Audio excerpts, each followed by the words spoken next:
സിറാത്ത് എന്ന് പറഞ്ഞാൽ നേരായ വഴിയിലൂടെ, പതയിലൂടെ.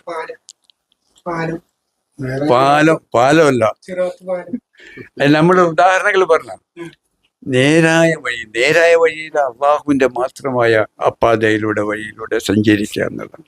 ഏതല്ല അതാണ് ഈ അദൃശ്യ. നമ്മൾ നേരത്തെ പറഞ്ഞ ഇവിടെ ഒരുപാട് സ്വാമിമാരുണ്ട്, അതിൻ്റെയും വലിയ ആളുകളുണ്ട്, പിന്നെ പല മതത്തിൻ്റെയും മേലധികാരികളുണ്ട്, അച്ഛന്മാരുണ്ട്, അതിൻ്റെ അപ്പുറം മേലേക്കുള്ള ഒരുപാടുണ്ട്.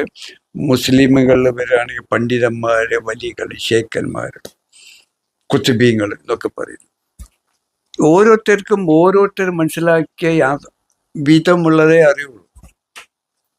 നമ്മൾക്ക് നേരായ വഴി എന്ന് പറഞ്ഞാൽ ഇവരെ പ്രപഞ്ചത്തിലെ എല്ലാ മനുഷ്യരെയും ജീവജാലങ്ങളെയും നിയന്ത്രിച്ച് പരിപാലിച്ച് പോരുന്ന ഈ പ്രപഞ്ചനാഥൻ, അള്ളാഹോ ദൈവോ ഈശ്വരോ എന്ത് പറഞ്ഞാലും ആ പ്രപഞ്ചനാഥൻ, ആ നാഥനായും ആ നാഥന്റെ യാഥാർത്ഥമായ എല്ലാവരെയും ഒന്നായി കണ്ട്, എല്ലാവരിലും ആ നാഥനല്ലേ, എല്ലാവരും ഒന്നായി കണ്ട് പരിപാലിച്ച് സംരക്ഷിച്ച് പോരുന്ന ആ സൂര്യനെ പോലെ പരിപാലിച്ച് സംരക്ഷിച്ച് പോരുന്ന ഒരാളായിരിക്കണം ആര്?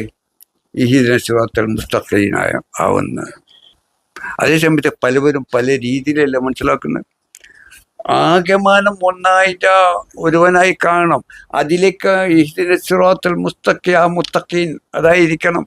അതിൽ ചെന്ന് ചേർന്ന പ്രപഞ്ചനാഥൻ ആയിരിക്കണം. അവിടെ വിഭാഗ്യത ഉണ്ടാവില്ല. അതെ. പക്ഷെ വേറൊന്നുണ്ട്, ശരീഅത്തിൽ പറയുമ്പോൾ അവിടെ ശരീഅത്ത് എടുക്കുമ്പോൾ അവിടെ ഇത് പറ്റില്ല. അവിടെ മുസ്തഫായ നബി എന്ന് പറയുമ്പോൾ മുസ്ലിമുകൾ എടുക്കുമ്പോൾ ഹിന്ദുക്കൾ തട്ടിക്കാൾ, ക്രിസ്ത്യാനികളും മറ്റേ ഭൂരിപക്ഷം മറ്റുള്ള മതസ്ഥരല്ലേ. നമ്മൾക്ക് ഭൂമിയിലെ എല്ലാ മനുഷ്യരെയും അതിലേക്ക് ഉയർത്തണമെങ്കിൽ നമ്മൾ എന്ത് നിലപാട് സ്വീകരിക്കും? ഒരു മുസ്ലിം ആവാൻ പറ്റുമോ? ഒരു ഹിന്ദുവോ ക്രിസ്ത്യാനിയോ പാർസിയോ സിഖുകാരനാവാൻ പറ്റുമോ? തരീഖത്തുകാരനാവാൻ പറ്റുമോ? ഇല്ല. അതൊരു വിഭാഗമായി. എല്ലാത്തിനും പൊരുളായി നിൽക്കണം. അത് യാഥാർത്ഥ്യം കാണിച്ചു കൊടുത്തത്. അതാണ് അലിയും അബൂബക്കറും പോലുള്ളവരും. ബാക്കിയുള്ളവർക്കെല്ലാം ശരീഅത്താണ്.